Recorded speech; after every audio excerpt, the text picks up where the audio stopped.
இஸ்லாமிற்கு எதிராக செய்யப்படும் கலகம் முற்றிலும் நீங்கி அல்லாஹுடைய மார்க்கம் உறுதியாக நிலை பெறும் வரையில் அவர்களை எதிர்த்து போர் புரியுங்கள். ஆனால் அவர்கள் கலகம் செய்யாது விலகிக் கொண்டால் அவர்களுக்கு மன்னிப்பு உண்டு. அநியாயம் செய்பவர்களை தவிர மற்றவர்கள் மீது அறவே அத்துமீறக்கூடாது. போர் செய்வது தடுக்கப்பட்டுள்ள ரஜபு, துல்கஅதா, துல்ஹஜ்ஜு, முஹர்ரம் ஆகிய சிறப்புற்ற மாதங்களுக்கு சிறப்புற்ற மாதங்களே ஈடாகும். ஆகவே சிறப்புகளுக்கு சமமான ஈடு உண்டு.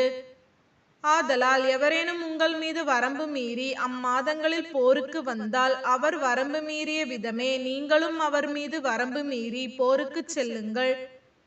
ஆனால் நீங்கள் அல்லாஹுவுக்கு பயந்து அம்மாதங்களில் போரை ஆரம்பம் செய்யாது இருந்து கொள்ளுங்கள்.